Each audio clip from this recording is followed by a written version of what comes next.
What is up, everyone, and welcome back to another episode of Pokemon Crystal Randomized. This is going to be the last training episode that we do. I think until we go up against Red, because Red's going to be in the 80s. We probably want a Pokemon around level 75 before we go up against Red. But this is going to be the last training episode that we do. We're going to try to get our Pokemon to the highest level that they possibly can, at least level 40 for these two suckers in the front. So for that, we're going to leave. We're going to go back down to where we were training because training in that cave kind of sucked for us. So we're back down training in here. Damn, that Nidoran knows the Zap Cannon?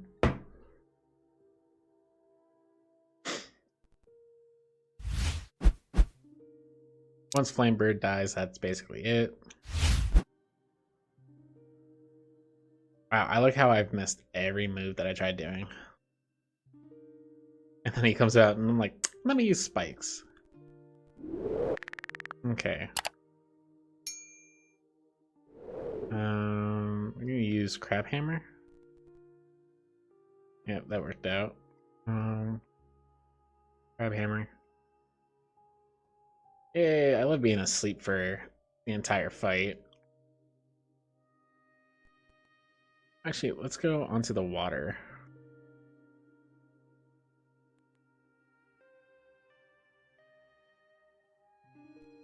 A Cyndaquil? Okay.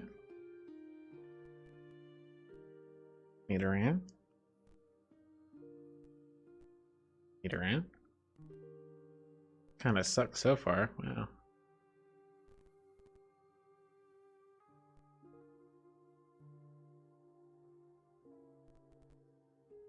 Yeah, wow, that, so far they've kind of sucked. Move wise, oh shit.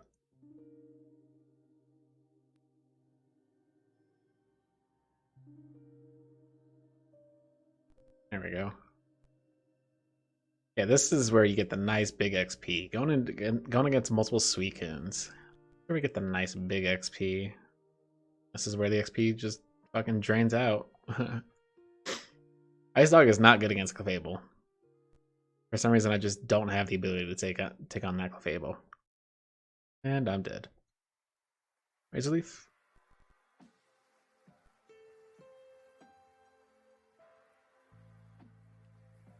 It's like, shit, yeah, Suicune's got two good moves against my Moltres. He's got Crab Hammer and he's got Thunder. Oh, there goes that. Oh god. Let's heal up my two Pokemon. Get back at it.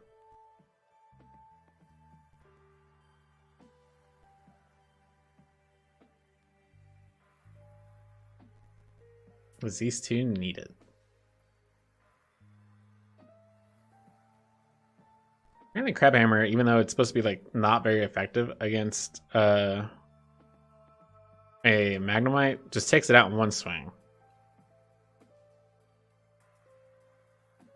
Yeah, even though it's like definitely not supposed to be very effective, it just takes it out one swing.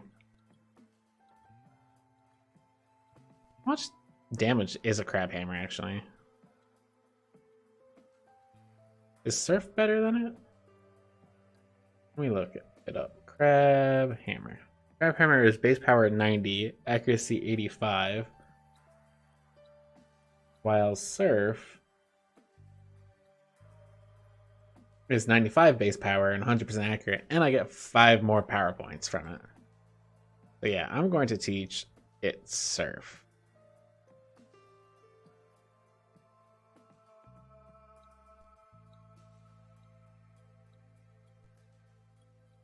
Get rid of Crab Hammer and teach it Surf. Basically, getting a water type Pokemon is probably the best thing that you could possibly do in this game, or in any of the games that I'm allowed to do. Like the HMs are allowed to be part of my randomized team, because it's just so often that, well, almost all the HMs in these games deal with water type Pokemon, or what it is a water type move. So it's so much easier or better to get water type Pokemon, or to focus water type Pokemon on your team so you get the same type attack bonus. For my rule set. and it's just for my rule set that I do. If it were for anything else, I probably would say, yeah, any Pokemon's fine. But since my rule set is I'm allowed to teach my Pokemon the HMs and that's it, then for that, going for water type Pokemon or water based Pokemon is the best thing to do to get the same type of attack bonuses.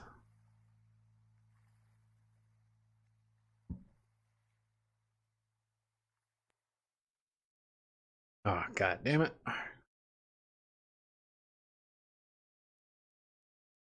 Switch Pokemon.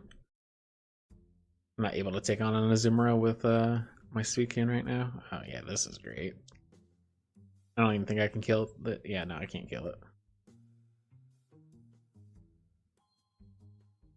Really, my Moltres to get the nice, sweet XP gains from this.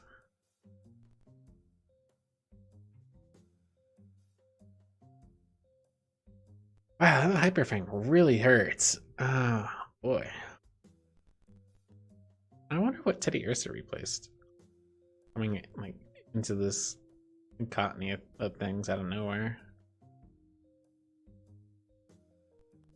Didn't replace any like the normal suspects I've been seeing. Maybe it's just another rare drop Pokemon. This area. Maybe even less than the Suicune. I don't know how many Pokemon are supposed to be in this area, but the randomizer usually just changes what Pokemon show up for those drops.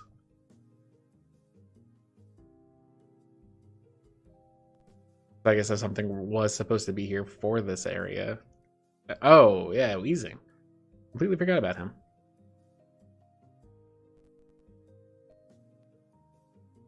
Magnemite.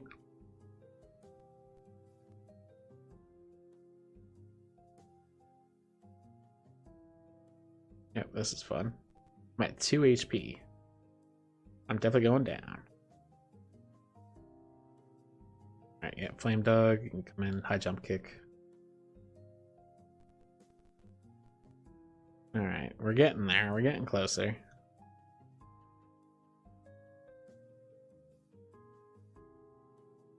I hate that he uses substitute so much. Yeah, Ice Dog's at level 36 now. Moltres is at level 38. So yeah, we're getting closer.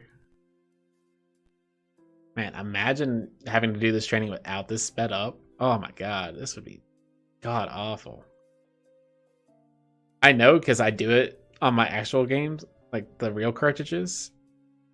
I did this leveling.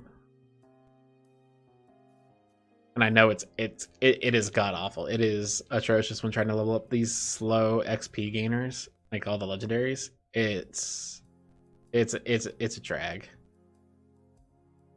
It's one of the reasons why I worry myself about playing Temtem. Because Temtem, I don't really know how much it takes to level stuff up, but I would want to, level everything up. Same thing when I played Persona series. Leveling up the individual personas definitely worried me because they all have their own separate levels. Some of them, for the most part, every single one was on the same EXP chart. I think all of them are actually on the same EXP charts. But it was just like, I level some up and they're really, really good, and I level up other ones and they're atrocious. And then you get one. There's probably a handful of personas that are actually the best personas to use because it just gives you so many immunities. Especially Persona 5 just gave you so many immunities from using those personas. That if you didn't have them, if you didn't choose them to begin with, you were automatically just putting yourself at a higher risk of losing in the game. So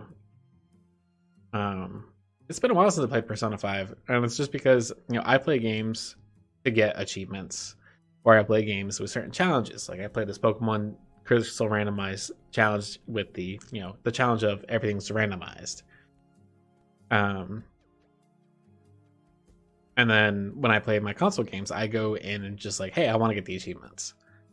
That's basically all I want to do. So I just want to get the achievements on these games.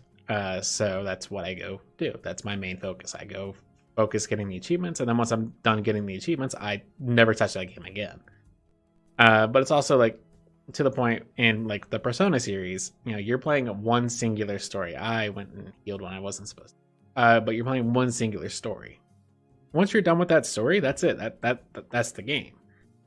When you replay it, yeah, you're getting the same exact story, same exact choices, and stuff like that. It's not like it's an RPG game where you're going like, oh, let me try it this way, or well, it is an RPG game, but it's a JRPG game, which means there's not too much like different choices that you can make. Your choices, do somewhat impact, or your choices do impact exactly what the ending is going to be. But if you're not going for the one true ending on all the JRPGs, what's the point? The one true ending is the ending that you want to get every single time. Because then you see all the content that you were supposed to see. I don't know. I just don't know. I don't know if it's that good to play those types of games again and again and again. I mean, for me, it's not. I find no enjoyment in it.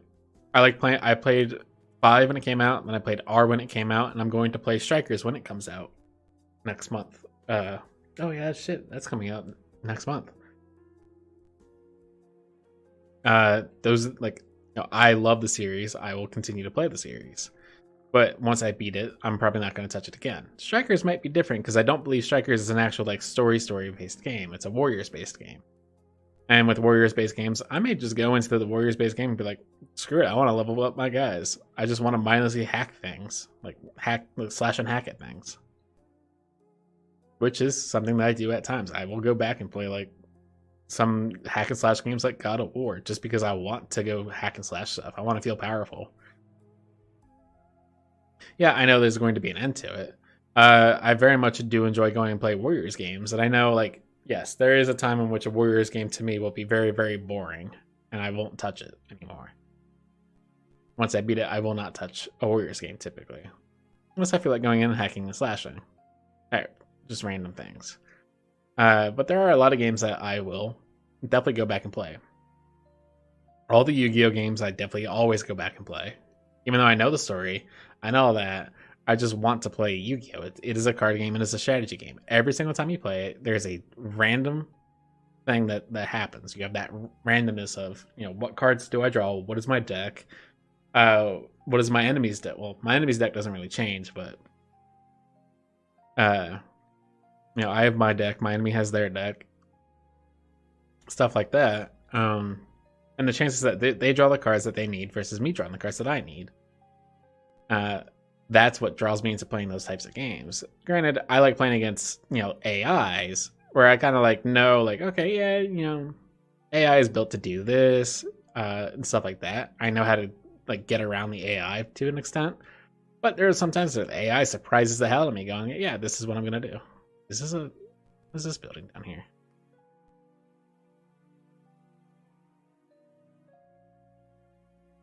So I do enjoy going and playing those games every now and then. So my brothers and sisters, we take pride in serving Pokemon trainers. When trainers talk to you, give them something useful. Love, Monica. Keep reading. Yeah. Tuesday, Tuscany, 20, Wednesday. Oh, okay, it's just telling me, who to go to for these items. But yeah, those are the things that I go for when I play games, and what I enjoy playing games for. Yeah, especially like there are some old games that I love to play. I love to go play like the old Yu-Gi-Oh! Falsebound Kingdom game. I streamed it. I streamed a lot of it. I didn't complete it on stream. There's still 2 stories. I'm like 1.5 storylines still left to go. I'm like halfway through Kaiba's storyline, and then I still got to do Joey's storyline. But I love playing those games, even though I know there's going to be an end. It's Yu-Gi-Oh! Pokemon to me, and I love it. And I know, like, one of the teams that I have, like, if you make this team, that's it. That's the only team you'll ever need. But yeah, it's kind of the same way in a lot of these Pokemon games. Like once you have a certain team, you never want to switch away from those teams because any of the team is just going to suck. Any other Pokemon is just like if you get a Mewtwo, and as long as you don't go up a bug against bug type Pokemon, which is very rare and very sparse in Gen 1 and in Gen 2. I mean, yeah, you had more things. You had Dark that could deal damage, but you didn't have a lot of good Dark type moves like you do now. It's not as, I don't know, let's say fair as it is now. So, yeah.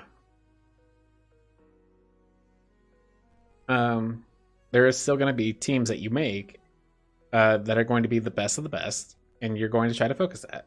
There are items in games that is always going to be the best of the best, and you're going to try to focus that. And once you get them, that's it. That's what you're going to be playing. It is a meta, and every game has basically a meta.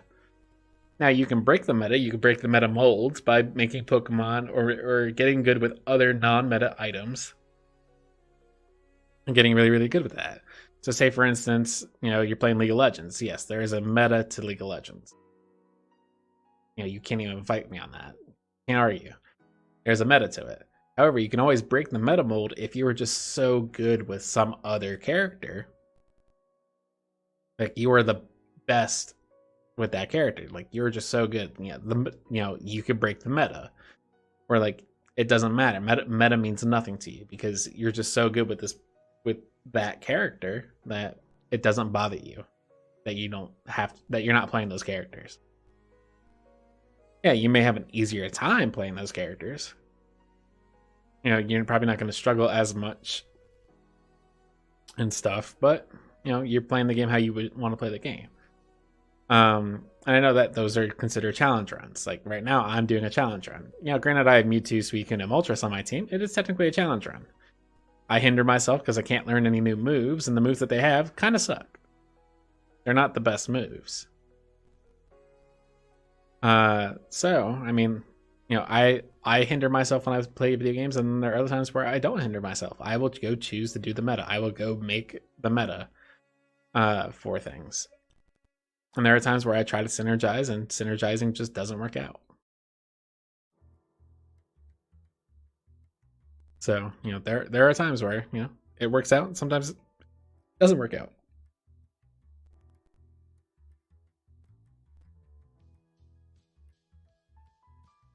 And that's just it. That's just playing games. I enjoy it. I enjoy the nonstop, back and forth struggle of playing games. Choosing, do I want to do meta? Do I want to do a challenge? Do I want to, can I figure out what the meta is going to be? Can I figure out something that I highly enjoy using?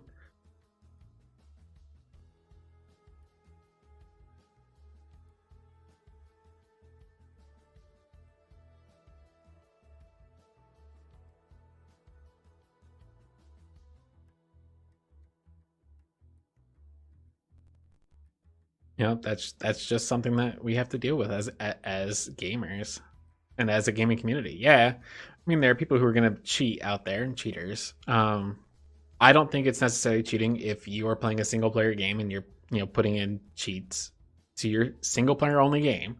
Like it's completely single player. Like if you open up the command console in Skyrim, that you're playing single player wise, you open up the command console, you add mods to it. I don't consider that cheating. Yeah, you're not playing the game how it was technically meant to be played, but if you exploit a game, then you're just basically do it like, technically this is how the game was developed. You were able to exploit the game in your favor. Now, does it, ruin the fun of the game? That's up to you to decide. It could make the game fun for other people who play those games. It could make it fun for some of the people that exploit or cheat in those games. But as long as it's only a single player game that you're exploiting, then yeah, by all means go ahead and do it. If it's a multiplayer game, no, you're trash if you cheat in a multiplayer game. Now, if you do meta stuff in multiplayer games, yeah, that's how the game is meant to be somewhat played. So don't worry. Going meta isn't cheating, but purposely exploiting a game in multiplayer in your favor is cheating. And this is going to be the last battle. And hopefully I can fucking kill it. You know what? Sword dance.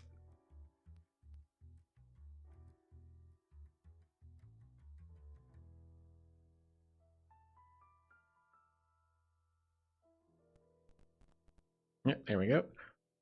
And guys, that's where we're going to end this episode. Thank you so much for watching, and I'll catch you guys in the next episode. See ya.